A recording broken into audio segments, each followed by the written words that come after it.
रंगत तो देखिए कितनी प्यारी आई है। आज हम बनाएंगे राजस्थानी केर का अचार।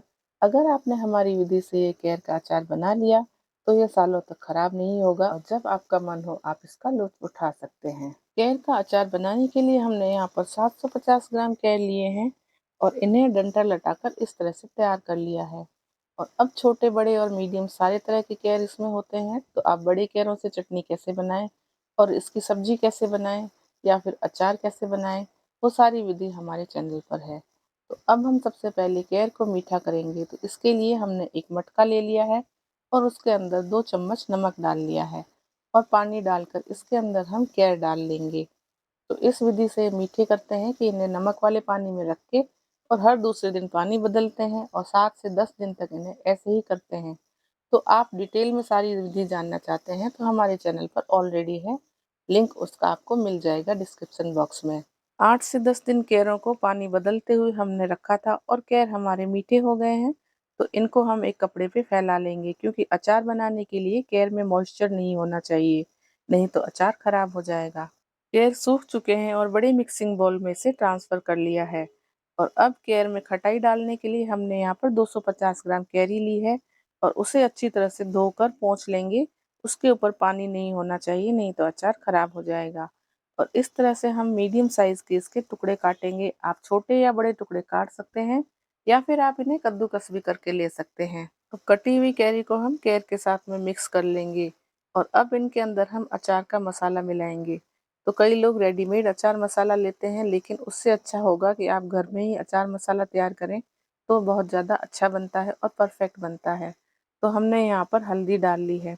हल्दी हमने यहाँ पर लगभग 1 टेबल स्पून डाली है, वजन में 10 ग्राम है। मसालों का मेजरमेंट हम आपको टेबल स्पून और साथ ही साथ इसको ग्राम्स में भी बता देते हैं, ताकि आपका मसाला भी परफेक्ट बने। तो आप भी इन्हें साथ साथ नोट करते जाएं, तो आपको अचार बनाने में डिफिकल्टी नहीं आएगी। और अब हमने यहाँ पर नमक मिलाया है 50 ग्राम और ये चम्मच से देखेंगे तो 3 टेबल स्पून के आसपास है। नमक और हल्दी को केर और कैरी के साथ में अच्छी तरह से मिक्स कर लेते हैं और अब दूसरे मसाले डाल लेंगे। अब यहाँ पर हम दाना मेथी डाल रहे हैं 50 ग्राम, चम्मच से देखेंगे तो 4 टेबल स्पून। साथ ही सौंफ हमने ली है 25 ग्राम, यह है 3 टेबल स्पून। और राई दाल जो अचार में डाली जाती है वो इस तरह की होती है, वो भी 25 ग्राम डाली है, 3 टेबल स्पून के आसपास। और यहाँ पर मेन चीज़ है कलौंजी, इससे अचार में स्वाद अच्छा आता है। यह हमने 1 टेबल स्पून ली है और वजन में यह 10 ग्राम है। अब इसके अंदर हम लाल मिर्ची पाउडर डालेंगे 50 ग्राम और टेबल स्पून से देखेंगे तो ये 7 से 8 टेबल स्पून है। और अब हम इसके अंदर डालते हैं 1 टीस्पून हींग, जो कि वजन में है 5 ग्राम। अब इन सारी चीज़ों को केर और कैरी के साथ में अच्छी तरह से मिक्स कर लेंगे। और यह जो मसाले हमने इसमें डाले हैं 1 किलो अचार के हिसाब से मेजरमेंट्स लिए हैं। तो जैसे कि 750 ग्राम हमने केर लिए और 250 ग्राम कैरी ली है, तो टोटल हमारा अचार 1 किलो है। तो आप भी मेजरमेंट्स उस हिसाब से लेंगे तो आपको सुविधा रहेगी। अब यहाँ पर 1/4 कप विनेगर इसमें डालेंगे, जो प्रिजर्वेटिव्स का काम भी करता है। और सारे मेजरमेंट्स हम डिस्क्रिप्शन में भी डाल देंगे आपकी सुविधा के लिए। अब यहाँ पर तेल हम अभी नहीं डालेंगे, अगले दिन डालेंगे। इसका कारण यह है कि अगर हमने अभी तेल डाल दिया तो ये दाना मेथी और जो मसाले हैं वो अच्छी तरह से सोक नहीं हो पाएंगे, सॉफ्ट नहीं रहेंगे, कड़क कड़क लगेंगे आपके मुंह में। इसीलिए हम क्या करेंगे, इसे ढककर एक कपड़े से धूप में रख लेंगे 1 दिन के लिए और अगले दिन तेल गर्म करके इसमें डालेंगे। 1 दिन धूप में रखने के बाद आप समझ पाएंगे कि सारे जो मसाले हैं वो केर और कैरी के साथ में मिक्स हो गए हैं और सॉफ्ट भी हो गए हैं। तो अब बारी आती है इसमें तेल डालने की। तो हमने यहाँ पर 1 किलो अचार लिया है, तो इसमें लगभग हम 500 ml के आसपास तेल गर्म कर लेते हैं।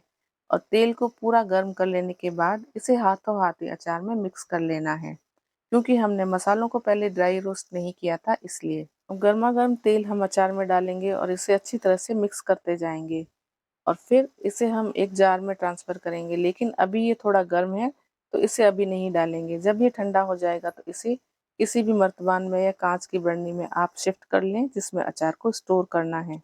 इसी तरह से हमने कई राजस्थानी ट्रेडिशनल अचार की रेसिपीज़ अपने चैनल पर शेयर की है, जैसे केर सांगरी का अचार, गूंदे का अचार, कैरी का अचार या फिर केर का अचार बिना कैरी के आप कैसे बनाएं। तो इसका लिंक आपको डिस्क्रिप्शन बॉक्स में मिल जाएगा। और अब तेल हमें यहाँ पर सफिशिएंट अमाउंट में डालना है ताकि अचार खराब ना हो।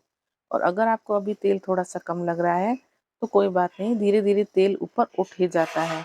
अब तेल डालने के बाद अचार को ढककर हम 2 दिन के लिए धूप में रख लेंगे और उसके बाद ये अचार खाने लायक तैयार हो जाएगा। तो लीजिए, 2-3 दिन बाद अचार बनकर बिल्कुल तैयार है। आप इसका लुत्फ उठाएं। और अगर आप हमारी विधि से अचार बनाएंगे तो अचार इस तरह का बढ़िया और मज़ेदार बनेगा और सालों तक आप इसको स्टोर करेंगे तो ये खराब भी नहीं होगा और खाकर आपको मज़ा आ जाएगा। तो कैसी लगी आपको आज की हमारी राजस्थानी केर के अचार की रेसिपी? अगर पसंद आई तो इसे अपनी फैमिली और फ्रेंड्स के साथ ज़्यादा से ज़्यादा शेयर करें और लाइक करें। चैनल को सब्सक्राइब करके बेल आइकन को प्रेस करें।